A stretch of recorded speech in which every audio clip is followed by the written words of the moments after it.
Happy Miracle Monday. I'm Dawn Petalino, and if you're new to Miracle Mondays, I am a spiritual transformational coach for women going through life transitions and the best-selling author of Peace, Power, and Miracles. And you can check out my website below here to find out more.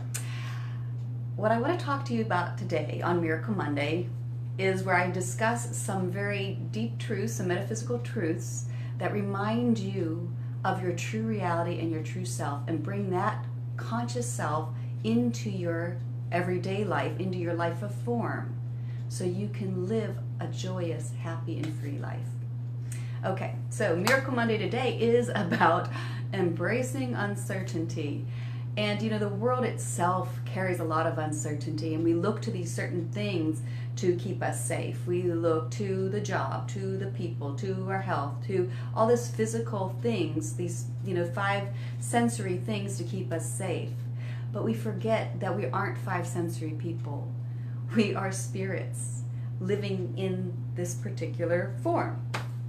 And so to embrace uncertainty is to do 2 things. First of all, is to return you back to your real self, to your firmer ground.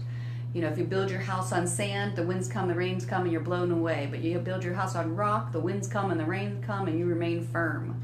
So uncertainty helps you get back to your root, helps you get back to where your firmer ground is. Uncertainty also creates a porthole for a new reality to exist, should we allow it.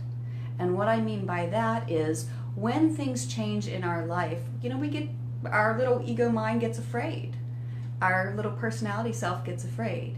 And when we get afraid, there are often behaviors and patterns that we fall into that calm us down, and not all of them are healthy. You know, we try to run away from that groundlessness, from that space of this unknown. And so we run away like a moth runs to the flame. You know, the moth wants to go to the flame, but you sit there and go, oh no, bad idea, don't go to the flame. But we go to the flame. An example of this is in my life, anytime I would get like a financial scare, there would be a part of me that would just get so worked up, all my adrenal glands would go, and this fear would strike. And then at the end of the day, I was just in like this mood of, whatever. I just want to forget about it. I just wanted to forget and escape life. So I would turn to food or alcohol so I didn't have to be so responsible anymore. I took this little martyr thing of like, I worked so hard and now I'm, you know, afraid, and I just want to forget it all, and I'm just going to go into irresponsibility. And I would do this without really knowing I was doing this. It felt comforting at the time, temporarily. Until the next morning, when you wake up with either, you know, like, oh, I ate too much, or a hangover, or just shame, right? Just shame, because it wasn't the thing that really gave me ground. It wasn't the thing that kept me safe.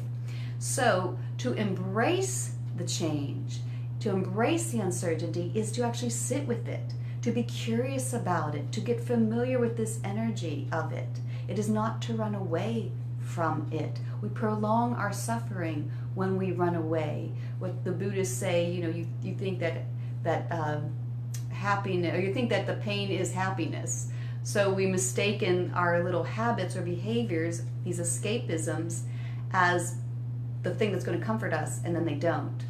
But to find real ground is to make conscious contact with the uncertainty, with the unknown within us, with that higher intelligence within us, because things are only falling away so we can become different. We carry a different energy, we become different people. But we have to be willing to stop the behavior that keeps us in the same rut, in the same pattern. Until I stopped and said, wait a minute, I'm going to be a spiritual grown-up here and not keep escaping. Until I stopped, I couldn't become aware of what I was feeling.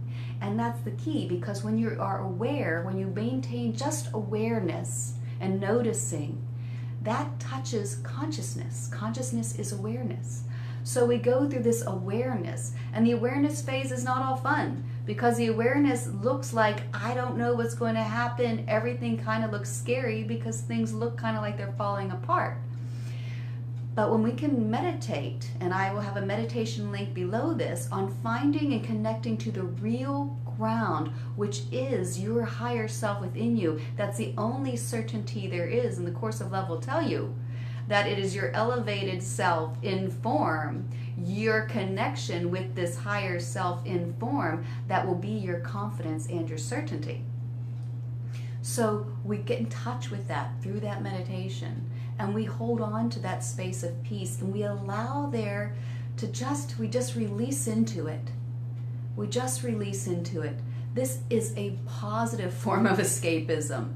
You're letting everything go and remembering nothing out here is really who I am, and it's not my real source, and it's not my source of power. The source of power comes from within, but I'm not doing it. It is that life force within me, and I'm going to just sit with that. What the Course of Love says, it is a willing and a knowing surrender to the unknown. So you can willingly carry, think of birth, carry the unknown into the known, and the known back to the unknown. We're always just being a receptor to that unknown and birthing it out into the world. And we carry it back to the unknown and say, I don't know what's going to happen here next, but I know what that feeling of peace feels like. I'm having that inner experience of connection, and meditation is the key to that. And I'm having that experience, and I'm resting there. And when I rest there and just allow myself to experience, whether it's the gratitude, whether it's the peace, whether it's the joy that I find there, then I am becoming willing to carry the unknown into the known. And then after a while, after all that awareness, there's an acceptance. All of a sudden you get it. You're like, oh, I know what my next step is.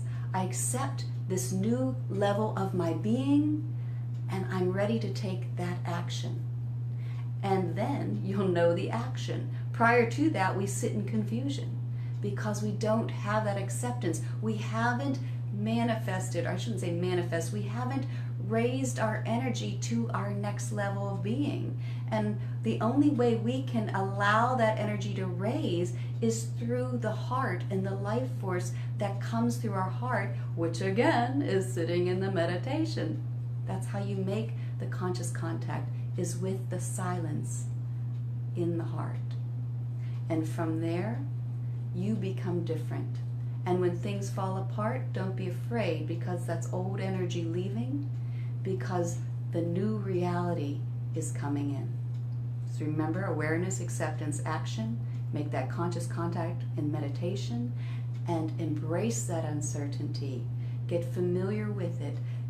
Your abilities, challenges will bring out your abilities when trust and faith are present. Happy Miracle Monday. I hope you take that out into your day. I hope you take time to meditate, to make that conscious contact. And I hope you carry and are willing to bring the unknown into the known today. Happy Miracle Monday. I look forward to seeing you next week. Bye for now.